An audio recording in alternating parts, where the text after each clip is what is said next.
Nimeokoka, Kristo ni Bwana ndani ya maisha yangu. Niko na furaha ya Bwana na ninamshukuru kwa umbali huu. Alafu ninashukuru wazazi wetu, wametuaminia madhabahu, wametuachia hata kama wako mbali, wanaamini tutafanya kile wangependa wao wenyewe wafanye. Bwana asifiwe. Mama akiwa kazini naamini ako na amani, awadadi akiwa Makueni ako na amani, kwa sababu most of the times wanasema wametulea wakatufikisha hapa. Na kwa hivyo hawatakosa kufanya mambo kwa sababu hakuna mtu wa kubaki. Naamini wanatuombea, na kwa hivyo ninawashukuru. Zaidi ni kushukuru Mungu, kwa sababu kama sio Mungu hatungekuwa mahala hapa. Bwana asifiwe. Amen. Bali hiyo kanisa ya Glorious Spring imeenda ni Bwana. Imegharimu mkono wa Bwana mahali tumefika. Unaweza angalia uone hiyo kiti kingine haina mtu, lakini Mungu ako na sababu. Bwana asifiwe. Na anajua anahitaji alete wafanyakazi katika kazi yake, na kwa hivyo atawaleta kwa wakati wake. Letu ni kuomba na kumuita Mungu tukimwambia tunahitaji hizi viti zijae, kwa sababu hiyo ndio inakuanga furaha ya wanadamu. Bwana asifiwe. But mapenzi yake yatendeke. Namshukuru sana. Nitanena neno lake kulingana na vile ameiweka ndani yangu, kwa sababu singependa niongeze ama nitoatoe. So kile nasikia Roho akisema ndicho nitasema, kwa sababu naamini ako pamoja nasi hapa na anatuongoza. Na siku ya leo nilikuwa nasikia nikihimizwa ya kwamba tukaongee kuhusu kutoa, giving ama offerings. Bwana asifiwe. Kutoa ni nini? Kwa sababu kuna kutoa utupe, kuna kutoa uweke, na hizo mambo zote zinakuanga siko na maana. Ukitoa utupe zinatoa ile mbaya, na ukitoa uweke akiba zinatoa ile mzuri, uweke akiba kwa ajili ya kesho. Kwa hivyo kutoa ile tunaenda kutoa kusikia siku ya leo ni ile Mungu anataka ikuwe ya faida kwetu. Bwana asifiwe. Amen. Na katika kutoa nilikuwa naangalia kuna kutoa unaweza toa unjitafutie laana, na kuna kutoa unaweza toa umbarikiwe mpaka binadamu washangae. Bwana asifiwe. Hata wewe mwenyewe ushangae vile kunaenda kulingana na vile umeweka moyo wako katika ile kutoa. Bwana asifiwe. Kulingana na vile unajitayarisha, kwa sababu katika kutoa kuna kujitayarisha. For example, ulipokuwa unatoka nyumbani siku ya leo, ulikuwa umejitayarisha ati leo mimi ndio sadaka ile ninaenda kutoa. Bwana asifiwe. Siongei kuhusu sadaka peke yake, naongea kuhusu utoaji wowote wenye unafanyika kwa ajili ya kazi ya Bwana. Bwana asifiwe. Na kwa hivyo ninataka kila mmoja akaweze kuelewa na akaweze kujiuliza yeye amesimama wapi katika utoaji. Unajitafutia laana ama unajitafutia baraka katika utoaji wako?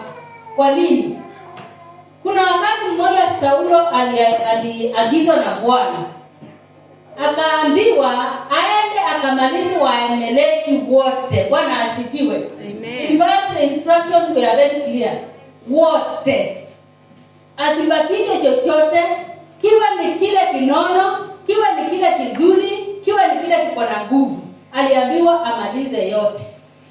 Saulo wakati alienda katika kumaliza Waamaleki, yeye alienda akafika huko, sijui alisahau na instructions ama alifanya makusudi, lakini alifanya kinyume na kile alikuwa ameagizwa na Bwana. Bwana asifiwe. Saulo akaanza kufanya mambo zake. Akienda kumaliza kondoo, kwa sababu alikuwa amaliza hata wanyama. Hakuna kitu alikuwa ameagizwa abakishe. Binadamu, wanyama, kila kitu kilikuwa katika ile nchi alikuwa amalize. So akaenda akaona kondoo zimenona, akajiwekea kando, ndio akatolee Mungu sadaka. Sio ni kutoa. Akaangalia ng'ombe, akaona zile zimenona, akaweka kando, ajiwekee ndio zikaweze kukua, akatolee Mungu sadaka. Pia wanaume akaangalia wale walikuwa wameunga, akawabakisha ndio akuje nao upande huu mwingine. Bwana asifiwe. Yatolee Bwana sadaka. Mungu wetu hataki tumtolee ile sadaka hajatuagiza. Bwana asifiwe. Na ndio maana Israeli ilipata kupata kipigo ama mapigo baada ya hiyo vita kwa sababu ya kubakisha kile Mungu hakusema kikabakishwe. Mungu aliagiza tumalize zote, hakusema tuende tubakishe tuye tumtolee sadaka ama tumtafutie zile zimenona. Alikuwa anajua ako na zile anatolewa sadaka. Lakini Saulo akaenda kinyume na vile alikuwa ameagizwa. Bwana asifiwe. Hiyo ilileta shida na Israeli walilia kwa muda kwa ajili ya kubakisha hizo vitu. Kwa nini? Walilia kwa sababu kila walibakisha ndicho kirudi kuwazalia matatizo. Sanduku la agano ilikuja ikabebwa na wale watu wa uzao wa wale watu walikuwa wamebakisha. Bwana asifiwe. Alafu hapo ndio Samsoni alitoka na kina Delila wakakuja wakaweza kuharibu huyu kijana mwenye alikuwa na nguvu akatumika na Bwana. Bwana asifiwe. Kama angemaliza uzao wa kina Delila, Samsoni angepatana na Delila, angekuwa ameisha. Bwana asifiwe. Na kama angemaliza na uzao huo wote, Goliathi pia angeweza kupatikana. Kwa sababu Goliathi alitokana na huo uzao. Mwenye aliangaisha Israeli, akaiangaisha mpaka ikakosa amani kila wakati. Hiyo ni example moja ya kutoa, na ndio maana nilikuwa nasema utoaji kulingana vile mimi nilikuwa nasikia nikiongeleshwa, kwa sababu ile neno iliwekwa ndani yangu jana. Mimi sijui kama nilikuwa ninaota kwa sababu ama nilikuwa sikuelewa, but wakati nilikuwa nimelala, nitokea kazi jana na nikakuja nikalala. In fact wale nilikuwa naona wakati niliamka niliwaambia mimi nimepewa neno. Sikujua ni mimi nitaongea. Kuna neno nimepewa na ningependa niandike mahali kuhusu utoaji. Na nikawa hilo neno ilikuwa inaniambia ukitoa unatoa na roho yako yote na unatoa na roho safi. Bwana asifiwe. Sikujua ni nini hilo neno lilikuja mara mingi sana ikinirundilia toa na roho safi. Toa na nguvu zako zote. Toa na moyo wako wote. Bwana asifiwe. Amen. Na kutoa na roho safi na kutoa na nguvu zako zote sio kutoa mamilioni. Ni kutoa kulingana na mpango wa Bwana. Bwana asifiwe. Ama kulingana na vile Bwana amekubariki. Kwa sababu kuna watu tumebarikiwa lakini tumekunja mikono yetu. Hatutaki kutoa kulingana na vile Bwana anasema. Kuna watu tumebarikiwa ndio sio mingi, lakini tunataka kutafutia Mungu takataka ndio tunaleta kwa nyumba yake. Bwana asifiwe. Hiyo sadaka itatuletea laana. Ile sadaka tunahitajika tutoe ni ile tunatoa na roho safi. Na nimesema sio sadaka peke yake, ni utoaji wowote unaotoa kwa nyumba ya Bwana. Toa na roho safi. Toa ukiwa mkunjufu. Bwana asifiwe. Hiyo ni Kiswahili na mimi nitanielewa. Mkunjufu. Bwana asifiwe. Nashukuru Mungu kwa sababu hata ikiondoa ikiwa kombo huwa roho anaiamend. Anaifanya inakuwa sawa. So tuwe na roho mkunjufu. Sadeni na tutabarikiwa. Na on that note, nilikuwa nataka tusome katika kitabu cha Genesis. Tuone utoaji vile uko. Na tuone vile tunastahili kutoa ama vile hatustahili kutoa. Bwana asifiwe. Genesis chapter 4.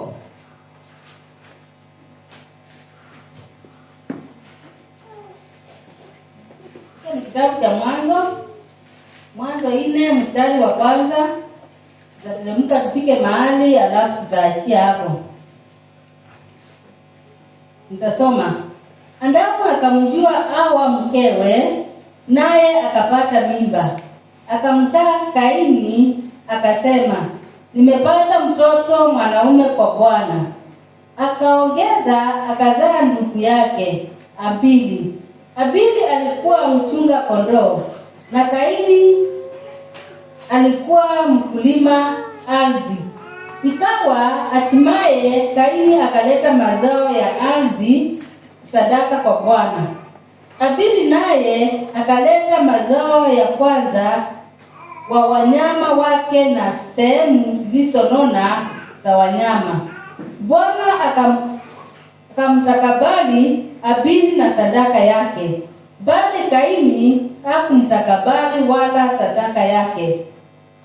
Kaini akaghadhabika sana, uso wake ukakunjamana. Bwana akamwambia Kaini, kwa nini una ghadhabu? Na kwa nini uso wako umekunjamana? Kama ukitenda vema utapata kibali, usipotenda vyema dhambi iko inakuotea mlangoni, ayo inakutamani wewe, walakini yapasa ushinde. Baba wa mbinguni, katika jina kuu la mwanao Yesu Kristo, tunakushukuru na kuinua kwa kuwa unastahili. Mungu wetu, tunaomba ukatuongeleshe. Tunaomba Mungu wetu ukatukanye mahali tunaenda vibaya. Tunaomba ukatuongoze. Tuongoze katika utoaji wetu, Jehova Mungu wa majeshi. Tushike mkono, tupe kuwa na roho safi, Jehova Mungu wa majeshi, wakati tunapotolea. Tunakushukuru kwa sababu utaenda kunena nasi. Utanitumia kama mpelelezi, Jehova Mungu wa mbinguni, na Roho wako Mtakatifu atakuwa juu yangu. Ni asante kwa kuwa utaniongoza, na ni katika jina kuu la mwanao Yesu Kristo tunaomba na kuamini. Amen. Maandiko inatuambia kuna wakati huyu Adamu, tunajua Adamu ndio wazazi wetu wa kwanza. So Adamu akawa amemjua mkewe na wakapata mtoto wao mwenye alikuwa anaitwa Kaini. Kaini alikuwa ni mtoto wao wa kwanza. Na kifungua mimba most of the times wanakuanga na mambo mingi sana. Na wanakuanga na matatizo sana. So wakati hawa alipata Kaini alifurahia sana. Kukaa kwa muda tunaambiwa pia alipata Abili. Abili naye alikuwa ni second born. Lakini hao watu wawili wote walikuwa tofauti, kwa sababu mmoja alikuwa mkulima, yule mwingine alikuwa ni mchunga kondoo. Bwana asifiwe. Sisi wote katika hii harakati tunaona tumebarikiwa tofauti. Hatujabarikiwa ama hatujapewa vitu zinazofanana. Na ndio maana tunaambiwa we should be ourselves. Bwana asifiwe. Tusipotokopi mwingine. Sisi wote Mungu ametuleta katika hii dunia. Ametuokoa. Na akatuokoa akijua kila mtu ako na njia zake. Bwana asifiwe. Na ndio maana unaona Kaini alikuwa mkulima, Abel alikuwa mchunga kondoo. Bwana asifiwe. Nao watu wote wangetoa sadaka kwa Bwana.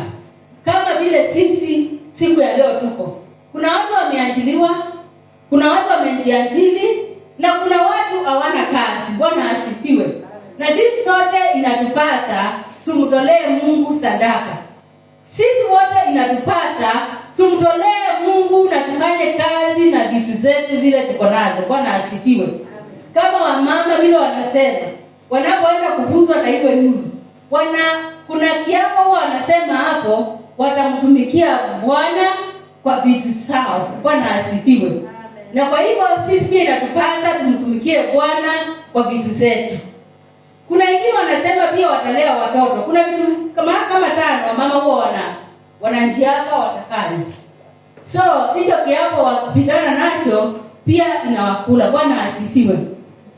Na kwa hivyo tunapopewa vile nilikuwa nasema, tunapopewa vitu tofauti hivyo. Wewe ukiwa umeajiliwa kuna vile umebarikiwa. Wewe ukiwa unajifanyia kazi yako kuna vile umebarikiwa. Bwana asifiwe. Na pia wewe ukiwa hauna kazi kuna vile Mungu huwa anakupea riziki yako. Bwana asifiwe. Na kwa hivyo anatuhitaji sisi wote tuweze kumtumikia. Kama una kazi, kuna utoaji unaitangwa wa kujitoa wa mwili wako. Bwana asifiwe. Kwa sababu unaweza kuwa hauna fedha hata kidogo za kumtumikia Bwana, lakini moyo wako na roho yako yote umeitoa kwa Bwana. Hiyo si utoaji. Bwana asifiwe. Kwa sababu ungeleta ng'ombe, kwa sababu ungeleta zile mboga za shambani ama mahindi ama nini. Ama kama hujaajiliwa au ungeleta kile umelipwa mwisho wa mwezi. Bwana asifiwe. Tumesahau ya kwamba Kila wakati tunakuja mkono tukiambia Mungu, unajua mimi hujanibariki na kazi. Ama unajua Mungu kama mshahara napataka ni kadogo. Ama unajua Mungu mimi hii kazi yangu inanipea faida kidogo. Hivyo ndivyo mambo yale kama Kaini na Abeli walifanya. Kaini alienda akaokota maboga zote. Nikiangalia hiyo picha, nilikuwa naona Kaini hata hakutaka kujua hata zile ziko na wadudu. Alienda akaokotanisha zote. Kanapeleka kwa Bwana. After all, kwani sio yeye anaenda kutumia. Bwana asifiwe. Na kwa hivyo hapo tunatahadharishwa sana. Hakuna mtu anasema sadaka ya Kaini ilikuwa mbaya, lakini kulingana na moyo wake na kusudi yake ile alikuwa amepanga, akienda kutoa hiyo sadaka yake ya mboga, ilikuwa ni kusudi baya. Bwana asifiwe. Abili naye akasaidiwa na Mungu kujua ya kwamba uzao wa kwanza na zile vitu zenye zimenona samalisho yake, hizo ndizo zilikuwa mzuri kwa Mungu wake. Bwana asifiwe. Amen. Unaweza mtu mwingine ndio anasema anataka kutoa mbuzi kwa kanisa, lakini mbuzi anataka kutoa ile imevunjika mguu kwa sababu anataka imuondokee. Hiyo sadaka kweli Mungu anaikubali? Hiyo sadaka Mungu wetu hata ikubali. Na ndio maana tunaona hata kama ni mbuzi umetoa, itakuwa ni maboga. Umeenda ukakusanya huko, ukaleta kwa nyumba ya Bwana. Bwana asifiwe. Amen. Hata kama ni mboga ama mazao, mahindi ya shamba yako umeleta, na umeleta ile umeona ndio mzuri, haina wadudu, haijakuliwa na caterpillars, na hiyo ndio unataka ingine kwa nyumba ya Bwana, hiyo sadaka yako utakuwa umeipanga vile inastahili. Bwana asifiwe. Hao watu wote wawili naona walikuwa wamejipanga ili wataenda kutoa sadaka. Wako amuka tu waende wakatoa sadaka, lazima kulikuwa na mpango, naenda kumtolea Mungu wangu. Bwana asifiwe. Na wewe wapendwa, na sisi tunahitaji tukue na mipango. Wakati unaenda kutoa, hautakuwa ukitoa kwa sababu unaenda kanisa. Bwana asifiwe.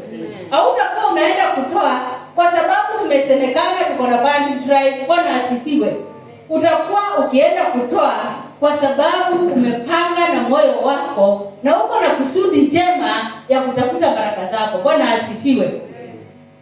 Abili naye akakuja na uzao wake wa kwanza wa kondoo zake. Bwana asifiwe. Na zaidi ya kuja na uzao wake wa kwanza, akakuja na ile imenona. Mimi sijui vile huwa unajipanga wakati unasema unaletea Mungu sadaka yako ama matoleo yako.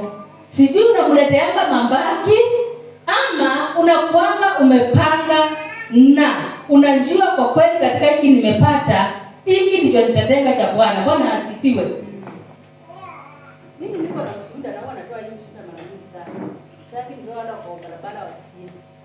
Mimi nikipata mshahara wangu na ningependa sisi wote tukue hivyo.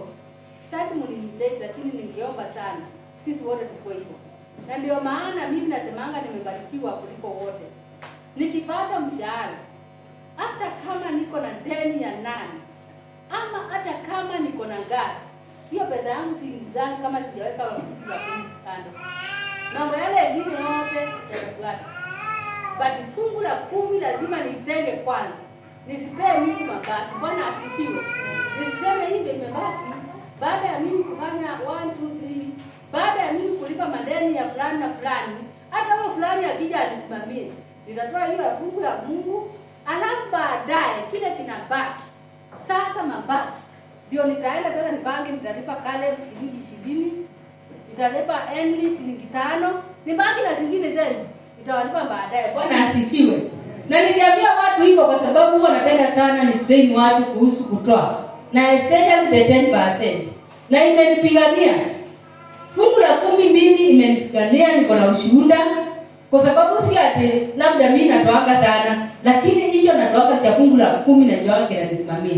Wapendwa, sisi watu kutoa fungu la 10.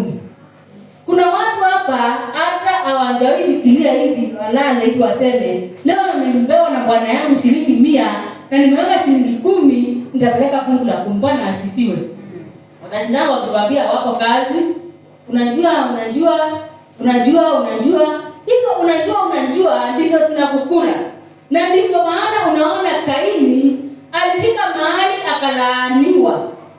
Na akaambiwa yake ni kuzulula sasa. Na atazulula.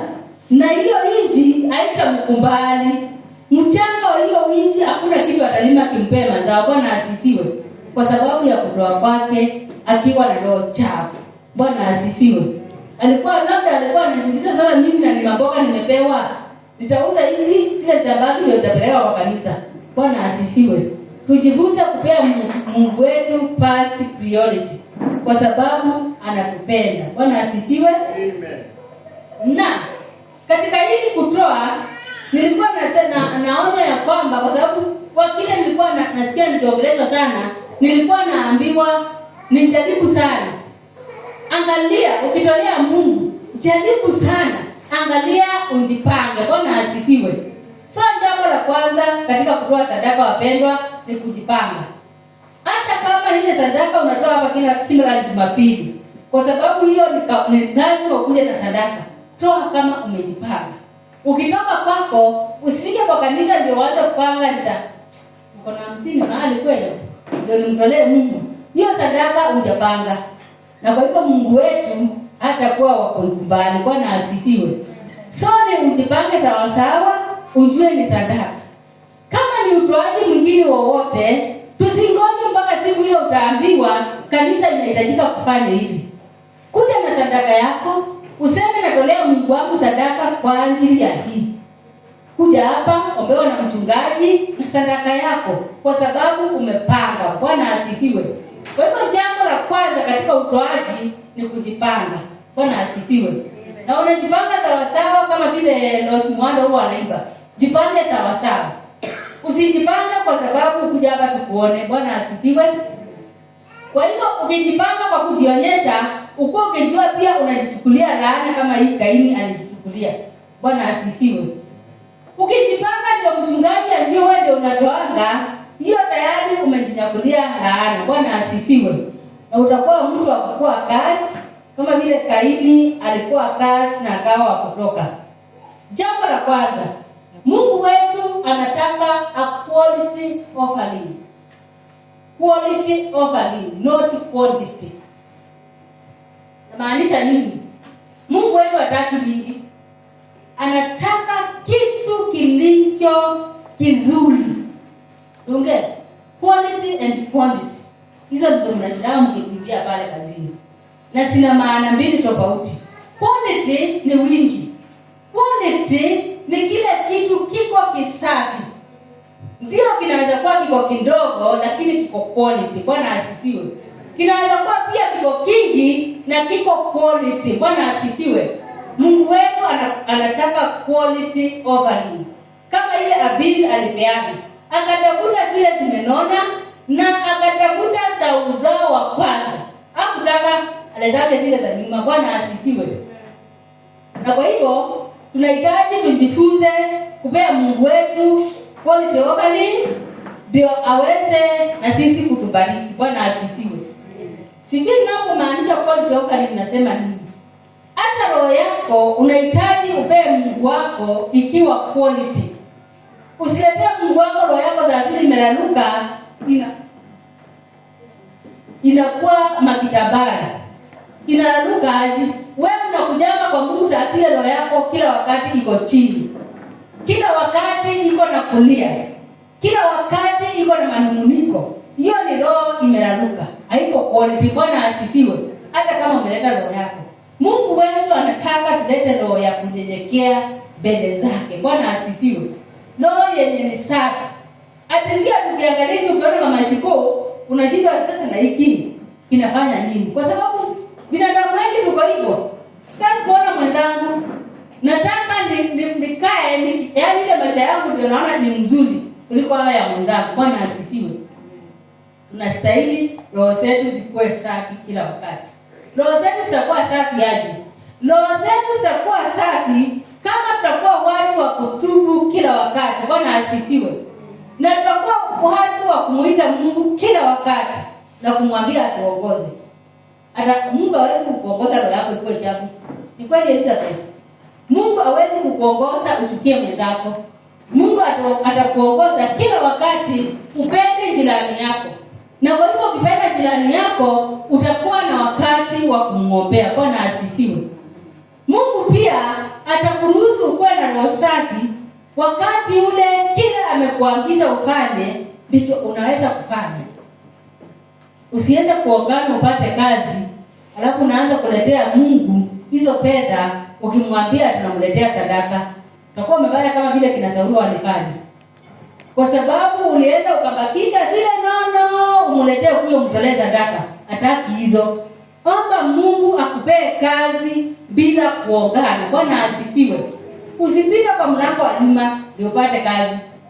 Na kama ni kazi yako umeweka, usiende ulete ile kwa mtimu mwalimu wa Bible study ametufunza ati ukuje uweke hapo ndio kila mtu akuja akununulie hiyo sadaka. Hata ukileta maelfu Mungu ataikubali. Bwana asifiwe. Utaleta kila wakati, utakuanga uko na pesa, lakini unashindana kwa nini hauendelei? Kwa sababu moyo wako utakuwa ukikushuhudia kwa kweli hauendelei. Bwana asifiwe. Lakini kama umetoa sadaka yenye imetoka mahali pako clean, watu wakikuangalia hivi, hata wanaona uso wako unasema baraka. Bwana asifiwe. Utakuwa umekuwa heri kwa sababu Mungu wetu naye atakuwa pamoja na wewe na atakuwa ameongoza hiyo sadaka. So jambo la kwanza nimesema tolee Mungu wetu quality offering and not quantity offering. Na nikimaanisha hivyo namaanisha nini? Katika kutoa quality offering inakuwa inachukua ya kwamba utalazimishwa. Bwana asifiwe. Most of the time hapa tukifanya fund drive huwa tunakaa kama watu wenye wamelazimishwa. Hiyo ni utoaji. Na so utatoa kwa sababu Mama Shiku kama chia amesimama hapa akasema kila mtu lazima atuletee 20,000. Hiyo si nimelazimisha. Unaweza leta zako 5 zenye umepanga na roho yako na umbarikiwe zaidi ya ile ameleta 1,100. Kwa sababu yeye hakuenda na kile aliambiwa. Bwana asifiwe. Na sijasema tusiende na kile tumeambiwa kwa sababu pia kama kanisa tuko na mipango. Kila mtu akipea hizi fedha tutaweza kufika ile goal yenye tulikuwa ama tutafanya ile target yenye tulikuwa tumepanga. Bwana asifiwe. Kwa hivyo hiyo haina makosa. Na kama imefika ni kupangwa, unastahili pia na wewe uende ujipange sawa sawa. Ndio uweze kutoa kulingana na mapenzi ya Bwana. Bwana asifiwe. Kwa hivyo tusitoe kwa kulazimishwa tunapotoa quality offering kwa Mungu. Na jambo hilo lingine kwa kutoa nimesema tusitoe kwa kujionyesha. Kumbuka ile mama alitoa pesa yenye ilikuwa ndogo zaidi. Alibarikiwa. Kwa sababu alitoa yake yote, hakuna kitu alibakisha na hakuna kitu alilazimishwa kutoa. Bwana asifiwe. Kwa hivyo tusishow kile tunatoa kwa Mungu na tusilazimishwe. We plan ourselves well on what we are giving. Na tusikuje kupangia kwa kanisa. Na tuache ikuje kutoka kwa mioyo yetu. Bwana asifiwe. Na usijitoshanishe. Kuna watu wengine wanaweza kaa hivi katika utoaji wao, waseme mimi nataka kutoa ndio nitoe kama Mama Shiku. Ukijitoshanisha tayari umeshaanguka. Bwana asifiwe. Ushakuwa apotokopi. Kwa sababu utakuwa ukitaka kufanya kile mwenzako anafanya na itakulazimisha utatenda dhambi. Bwana asifiwe. Sababu kama unaona Dorcas ametoa 1,100 na wewe unataka utoe 1,100, unajua Dorcas amebarikiwa aje? Sio ni kumjikombea. So we should not compare ourselves. Wacheni tutoe kile Mungu amekubariki nacho na kile umepanga na ukapanga bila kulazimishwa. Bwana asifiwe. Ile nyingine ni tukitoa tunahitaji, hiyo pia inarudi kwa quality. Tunahitaji tutoe the best. The best yaji. Nitawapea mfano niliowapea hapa tena kwa sababu mimi napenda sana kupeana mifano. Kuna kijana mmoja alipatikana. Huyu kijana alipatikana aje? Mtu akaingia kwake kwa gate na kulikuwa kunanyesha. Na alikuwa amevaa vibaya sana by the way. Na akakuja akamwambia amsaidie na mwavuli wake. Kitu kidogo kama mwavuli. Amsaidie na mwavuli wake. Wakati alimwambia amsaidie na mwavuli, yeye jamaa alichukua mwavuli, walikuwa wawili. akachukua mwavuli na wakatoka wakaenda.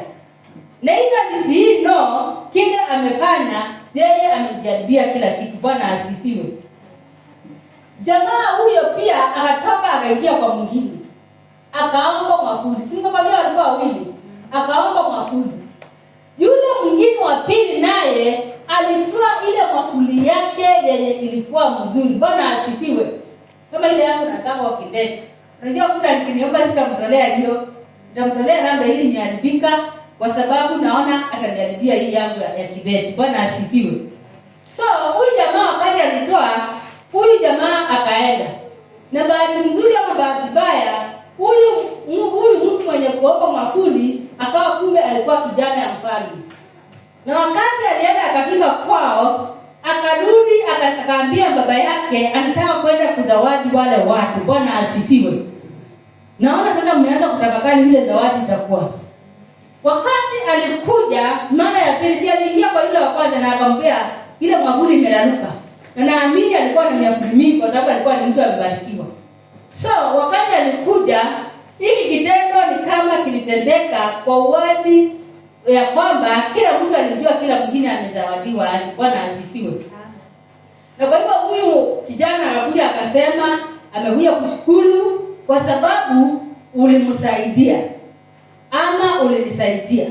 So wakati alikuja, akakuja na zawadi ya huyu mwavuli imelaruka na zawadi ya huyu mwingine mwenye mwavuli wake alipeana ile the best. Na akasema nilishukuru sana kwa sababu nilisaidia hata bila kunijua. Na zawadi yako ni hii. Wewe mwenye ulinipea mwavuli ile ilikuwa imelaruka. Na zawadi yako ni hii. Mwenye ulinipea mwavuli uliokuwa mzuri. In fact, mwenye alipeana mwavuli yenye ilikuwa mzuri, alibebwa na kupelekwa kwa nyumba ile ya ufalme, akaenda kuendelea na kuishi huko. Akaanza kuendelea maisha mzuri. Yule alipeana ndangali kwa sababu alishindwa nini anasaidia, alibaki pale pale. Bwana asifiwe. Kwa hivyo tunapotoa sadaka zetu kwa Mungu wetu, tutoe the best. Usitoe ukiangalia mwenzako anapeana nini. Toa the best. Kwa sababu baraka zinakuja. Na tutakuja kuzawadiwa kulingana na vile tulitoa ama kulingana na vile tulipeana. Huyo kijana naamini alijichukia sana. Kwa sababu alishindwa kama ningepeana ile mzuri hata mimi ningekuwa kule kwa ufalme. Wapendwa, sijui wewe ungependa kuwa pande gani? Sijui. Na sijui unatoanga aje. Lakini kuanzia leo, kwa sababu tumeambiwa tutoe kwa roho safi, naomba kila mtu akue akitoa kwa roho safi. Bwana asifiwe. Naomba kila mtu akue akitoa kwa roho mtukufu. Bwana asifiwe. Na tukue tunajipanga kila wakati tunapokuja na sadaka zetu. Hata kama ni hizo ovani za kila siku, jipange ukitoka nyumbani. Bwana asifiwe. Ikiwa ni utoaji mwingine wowote, hata kama ni kusaidia unasaidia mwingine pale. Saidia mwenzako ukiwa na roho safi. Usimsaidie ndio waambianga watu mimi nilisaidia Caleb. Kama sio mimi Caleb angefika hapo amefika. Hiyo pia ni utoaji. Usisahau. Bwana asifiwe. Unapotoa kusaidia mwenzako, kila hii mkono imefanya, Biblia inatuambia hii mkono nyingine isijue. Bwana asifiwe. Kwa hivyo nikitoa kusaidia Caleb, nisitoe alafu nianze kuimbia mwikadii vile mimi nimesaidia Caleb. Hata ukimwona hivyo, hata hiyo suti amevaa ni mimi nilimnunulia. Kama sio mimi, hiyo sijui kama angekuwa nani. Tayari sadaka yetu tushatoa magarbage kwa Mungu. Bwana asifiwe. Na itakuwa sadaka ya kubarikiwa. Lakini nikiangalia Caleb hivi niona ile suti alivaa ni ile mimi nilimnunulia, na namshukuru Mungu kwa moyo wangu. Hiyo sadaka ama hiyo kutoa nilitoa kwa huyo Caleb itanipeleka kiwango kingine. Bwana asifiwe. Itanipeleka kwa laana kama vile Kaini aliweza kupelekwa kwa laana. Bwana asifiwe. Ukitoa unga, upee mwenzako, jirani yako, ndio asilishe watoto njaa. Usianze kwenda ukiambia watu pile wewe ndio unamlishanga. Bwana asifiwe.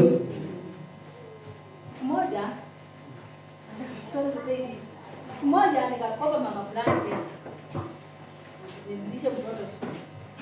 Ilikuwa pesa mzuri kwa sababu alikuwa rafiki. Na akanipea zile pesa. Wapendwa, ilikuwa ni vibaya. Huyu mtu alikuwa rafiki yangu kwa sababu mtu ana madeni kupea $30,000 hivyo tu. Sina rafiki. So wakati alinipea alikaa tukafanya na yeye kazi. Nikisema sitaki unijue. Tukafanya na yeye kazi. So tukakaa wakati na nikawa nimelipa hizo pesa ikafika kiwango fulani. By then nilikuwa mshahara wangu ulikuwa chini kidogo. Siwezi sema ilikuwa mzuri. So nikawa nimelipa na nibakisha like 10,000. Na niko na loan. Sasa nilikuja kurudi na wewe. Na niko na loan. Sasa nashindwa. Sasa hapa nitafanya aje? Na si alisikuwa nimekataa kulipa. Na sio kwa sababu mimi ndio ninapanga kazi. Huyu mama alikuwa anatarajia nikipanga kazi nisipe kazi ngumu. Kwa sababu niko na pesa zake. Kwa nasikia. Bahati mbaya ama bahati nzuri, mimi sijuangi dada yangu pale kazini, sijuangi rafiki yangu, ama sijuangi ni nani wa karibu kwangu. Mimi wanapanga kazi equal, Bwana asifiwe. Kwa sababu hicho ndicho ninaaminiwa. Na ninahitaji nikuwe katikati, nisiwe kwa kupendelea wengine. So huyu mama wakati aliona nimekaa ngumu kabisa na sitampanga kazi nyingine. Walikuwa mama kama 30, sitawahi sahau hiyo siku. And I will never forget, na itakuwa ni ushuhuda wangu. Wakati huyu mama aliangalia akaona kwa kweli hapa tuko wengi na hii kazi imekataliwa, nimejaribu kuendea ule rafiki yangu na amekataa kabisa kupanga kazi. Aliamua sasa kulalulia mama Shiko chini. Na alilalua vizuri. Na akailalua kwa muda kiwango hata siku anajua kitambo inifikie ilikuwa ishaanza baada ya kama. Huyu mama ananifanyia hivi. Na mimi ndio ninamlishia watoto wake. Bwana asifiwe. Hiyo kisa hata ndio watoto wangu na wakasikia vibaya sana kwa sababu ni mtu anajua. Huyu mama anamlishia watoto wake. Na ananifanyia hivi. Hataki kunipea kazi. Wacha niache, alisema wacha niache kazi nione atakufa. Bwana asifiwe. Hiyo maneno ilinifikia. Na mimi naye Mungu ni mwaminifu sana. Na that's why tunaambiwa tumwamini yeye. Na imani yetu ikuwe kwake. Ikawa nilikuwa huo mwezi nimemaliza loan yangu. Sina loan sasa, I'm free. So kwa mshahara kanaweza kuja kwa. Lakini si yule ashataka pesa zake. Otherwise sasa atanipeleka ndio hii kazi katishwe. Kwa sababu nao ukipatikana umekopa mfanyikazi na wewe ni mkubwa pesa, hii hapo inakuwa imeisha hiyo. Lakini si tulikuwa marafiki. We are friends, tuliambana tukiwa marafiki. So, nikaenda nika-apply loan. Nilipe huyu mama kwa sababu nimesikia simuonyeshi hata sijamuonyesha hata kuna kitu najua. Wakati nili-apply loan naye shetani akaleta kikwazo. Akasema Mashukumi apply hiyo loan na short while kwa hivyo bahati mwezi huu. Nikajiuliza nitafanya nini hapo? Sasa hapa mimi hii kitu ikifika mbele na ni kitu watapeleka mpaka kwa union, sio kitu itakuwa ati hivyo na sio union ya kazini. Ni union, the blood union pale hapa. Ilitafikia kina atuoni kina nani. Bwana asifiwe. So nikashukuru Mungu nisaidie. Nilikuwa nimeapply loan ya 1,100. Nikakuja nitafanya nini kweli? Na niko na kikundi ya mama lakini nimesikia nimeapply loan kiwango gani? Nitafanya nini kweli? Mungu ni mwaminifu kwa sababu naye angeniachilia. Kwa nini? Kwa sababu anajua ninatoanga kwake na hawezi acha nikupe ile kazi natoanga kwake naye. Bwana asifiwe. Na ndio maana nilikuwa nawaleta kwa utoaji. Ndio maana nilikuwa nawaleta kwa fungu la 10. Inasimama, inakutetea. So wakati huyu mama alikuwa anaambia watu hivyo si imenifikia. Mimi nikaenda nikaambia mtu nilijua pia ameitisha 1,100. Na alikuwa kwa katika kile kamiti huwa inaidhinisha hizo pesa. Nikamwambia fulani, nipe ile 1,100 yako, 1,100 yako, alafu utachukua ile yangu mwisho wa mwezi. Mungu aliingililia. Huyo mtu hata hakunitishia ama akaniambia hapana. Alinipea ile 1,100 yake. Hiyo cheki yake mimi nikapeleka kwa baba. Nikaenda nikaletea huyu mama. Wakati nilileta kwa huyu mama, si kuleta nikiwa peke yangu. And that's how we should be very clean. Si kuleta nikiwa peke yangu. Nilichukua mtu mwingine, tuende tukapeleke zile pesa. So nikaenda nikamwambia si nikamwambia fulani, "Uko unaweza patikana?" Akaniambia ndio, naweza patikana. So nikamwambia sawa ninakuja. Siko mbali na kwake. So nikaenda nikamgonga tukaingia. Akatuuliza mtakunywa soda gani? Nikamwambia hapana. Sisi hata sio mimi nimesema mwenzangu ndiye alisema. Hapana. Sisi hatutakunywa tuko na haraka. So nikamwambia nimekuletea ile kitu yako ndio nimeleta. Huyo mama alianza story. Unajua sijamwambia aliongea. Na kwa hivyo sisi wenyewe hatustahili kujitetea. Amoso kani ustahili kujitetea alinitoa ama nilifanya ama nilifanya. So huyu mama akaanza kuniambia hapana Usifikirie niliongea kwa ubaya, ilikuwa ni hasira, sina ubaya na wewe, unaongea aje?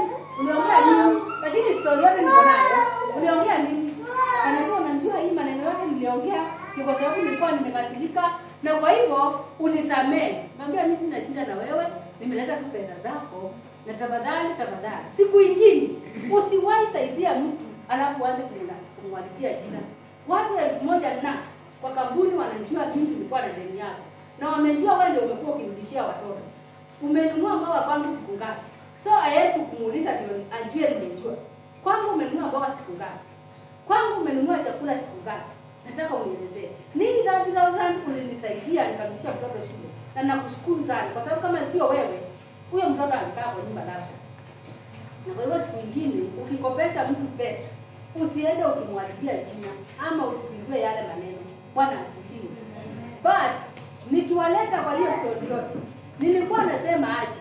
Nilikuwa nasema kutoa kwako kila wakati kutakutetea. Hata kama wale wamekupea loans, hata banki ikikuamkia, Mungu ataleta njia nyingine ya kukutoa pale. Bwana asifiwe. Na kwa hivyo usiogope. Kama ni loan unachukua kwa banki na imefika mahali, kwa sababu ya banks wanaweza fika mahali waseme hapana, sasa hatutaki utulipe, tunataka tuchukue kile ulicho nacho. Kwa sababu shetani anaangalia, anaona utaenda kutokelezea. Na wewe katika ile loan ulichukua, ulimtolea Mungu sadaka. Hiyo sadaka itapigana. Bwana asifiwe. Kwa sababu ulitoa na roho safi. Itapigana. Na watatafuta ndio katika hiyo harakati watakuhangaisha. Sitasema utahangaika. Kama mimi sikunaona nilihangaika. Nilihangaika kwa hapo kakibidi kadogo, yes, na kalikuwa ni kabidi kabaya sana. Lakini naye Mungu ni nani? Mungu akanisimamisha. Kwa hivyo usiogope kama umetoa matoleo yako, kama umetoa kwa roho safi. Bwana asifiwe. Usiogope. Hiyo sadaka itanena kwa ajili yako. Na especially sadaka zinaleta hapa kwa madhabahu. Just be very careful. Usilete sadaka yako ndio sisi tukuone mkia kwa madhabahu. Leta sadaka yako ukutane na yule Mungu anatumika kwa hiyo madhabahu. Bwana asifiwe. Jiconnect na hiyo madhabahu. Kwa hivyo kama unakuja hapa, kuja moyo wako ukiwa open. Bwana asifiwe. Ukiwa umebeba shida zako zote, umwambie Mungu nimekuja mbele zako. Kwa sababu sio mchungaji. Bwana asifiwe. Hii madhabahu ni ya Mungu. Na ndiye amesimamisha hapa. Mchungaji wangu amewekwa hapa awakilishe. Bwana asifiwe. Na kwa hivyo naye atakuweza kuconnect pia na Mungu. Bwana asifiwe. Ukileta kwa umejipanga, utabarikiwa. Hiyo sadaka itakutetea kwa sababu itakuondolea magonjwa kwako. Hiyo sadaka itakutetea kwa sababu itakufungua milango zingine zilikuwa zimefungwa. Hiyo sadaka itakutetea kwa sababu itakupea kuendelewa na watu. Bwana asifiwe. Wewe utakuwa kijui inakuja aje, lakini ni kwa sababu ile neema unapata hapa. Na kwa hivyo ukileta sadaka kwa haya madhabahu, ukileta matoleo yote kwa hii madhabahu, leta ukiwa wewe wako uko sawa. Leta the best. Bwana asifiwe. Leta kwa kutojionyesha na Mungu wetu atakubariki. Bwana asifiwe. Tusikuwe kama Kaini, na tusitaka kufanywa kama vile Kaini alifanywa. Akalaaniwa mpaka akawa mtu wa kuuawa. Na unjue hata ukilaaniwa, hata ukitaka tukuue, hatutakuua. Biblia inasema Kaini alisema sasa kila mtu atanipata, ataniua. Naye Mungu akamwambia haitaenda hivyo. Hakuna mtu atakuua, utahangaika. Bwana asifiwe. Kwa hivyo unapotoa sadaka ya kujionyesha, utahangaika. Unapotoa sadaka yenye ujipanga sawa sawa, utahangaika. Bwana asifiwe. Unapotoa sadaka ya kulazimishwa, utahangaika mwenzangu. Sio lazima tukuone ukigade uwawe, uwawa utawawa. Na mashida hasitakuua. Sitakuwa mingi kwako na hasitakuua. Bwana asifiwe. Ndio uweze kuhangaika. Wangapi wanapenda kuhangaika? Kuna mtu anapenda kuhangaika? Ni wangapi wangependa Mungu awasaidie, kwa sababu kama sio neema ya Mungu hatuwezi kufanya kulingana na mapenzi yake. Ni wangapi wangependa kuenenda na mapenzi ya Bwana? Kuna watu hata sijui kwa usingizi ama ni aje. Wapendwa, wacheni tuende kulingana na mapenzi ya Bwana. Wacheni tuende kulingana na instructions, kwa sababu pia kama Saulo angebakisha zile nimesema, Israeli ingeweza kuteseka. Mungu akituambia maliza hiyo kazi, kwa sababu sikutaka kwa hiyo kazi, maliza. Bwana asifiwe. Na Mungu atakutafutia maisha. Na Mungu atakubariki. Kwa sababu kama wewe ni mtoto wake, sioni kwa nini uhangaike. Wapendwa, tumtumainie huyu Mungu, tumtolee sadaka yenye tunatoa na roho yetu safi. Na nimesema sadaka sio lazima iwe ya fedha. Sadaka ya moyo wako inatosha kama una fedha. Bwana asifiwe. Toa moyo wako na utoe ukiwa safi. Toa nguvu zako kwa kumtumikia huyo Mungu. Bwana asifiwe. Kwa hivyo ukitoa nguvu zako kwa Bwana, naye Bwana atakubariki. Bwana asifiwe. Akiona kwa kweli moyo wako ni safi, ungependa umtumikie na fedha zako na hauna, Mungu atakubariki. Atafungua njia. Bwana asifiwe. Amen. Kwa hivyo mimi sina mengi, nitutoe na tutoe kwa roho safi na tutoe na nguvu zetu zote. Na tutabarikiwa. Tusimame kwa Biblia yetu, tujipeleke mbele zake Bwana, tumwambie atusaidie tuweze kumtolea sadaka iliyo quality na sadaka iliyotolewa na roho safi.